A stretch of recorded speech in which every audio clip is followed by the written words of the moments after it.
For Chris's audience, he had me, Jason, my brother, Charles, and my grandmother, Kristen. And then for my cards, I currently have 4, in which it talks about procrastination. That's a conclusion. And then I have 1 more.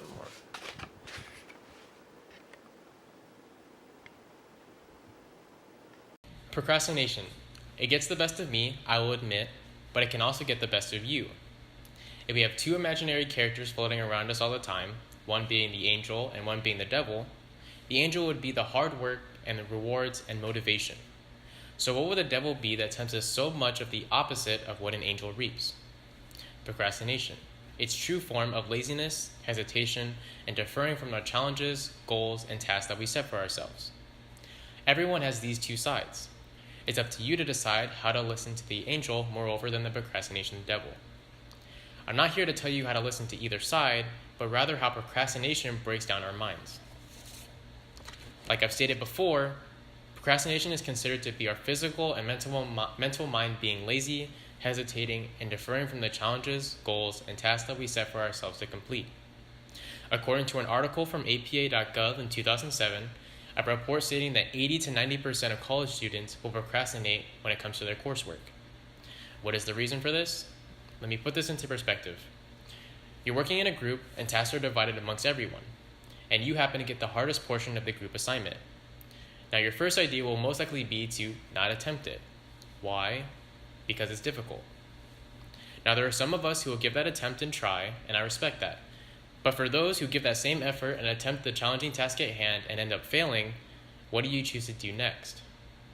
Chances are, most of us will put down that challenging task and move on to a more self-rewarding event, such as texting our friends.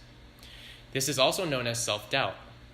Self-doubt in general terms is a lack of confidence in your abilities or another's abilities to accomplish a task. Self-doubt can also affect the way that we set our goals, how and when we choose to do our work, and overall our general time management.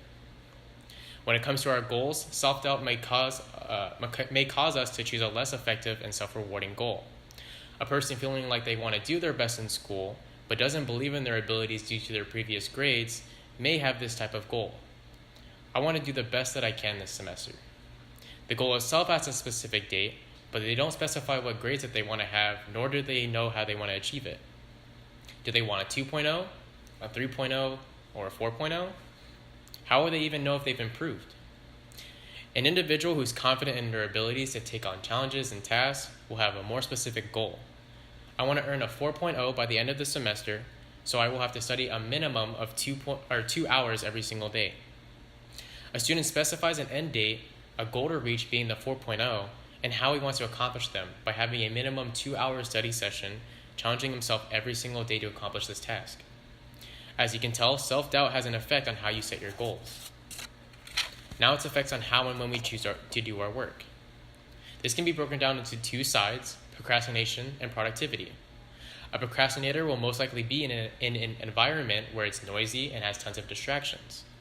A procrastinator could also be taking on more than one task at a time, also known as multitasking.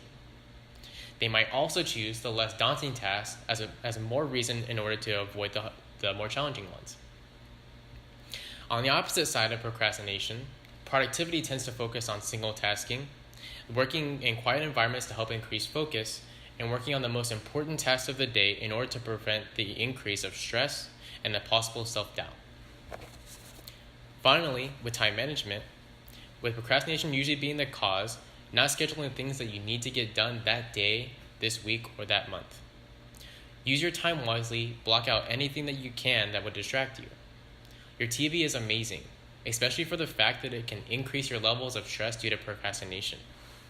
This can be seen as instant gratification, an idea where you do what you want at that time in order to feel good.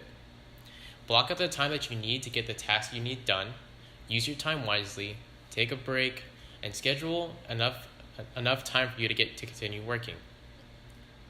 This is what's also known as delayed gratification, where you patiently accomplish your task. Eventually, you'll be rewarded for double that of instant gratification. Another cause of procrastination is fear of failure. According to an article from National Center of Biotechnology Information in 2015, Academic stress places psychosocial changes for undergraduates and graduates, meaning that the factors of our thoughts and the relations to our peers and our families can affect how we accomplish a task. Imagine this. A teenager in high school is trying to earn an A through her final weeks of her semester, currently has an 85. The only way for her to get 5 points to make an A at the end of the semester is to make a 90 minimum on her final exam.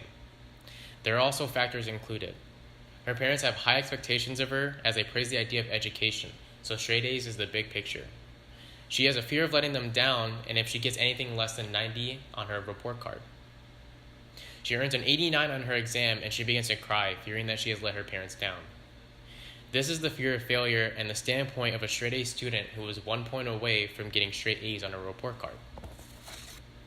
The fear of failure and self-doubt are closely related. However, fear of failure is more about the thoughts in relations to the other factors included in our work.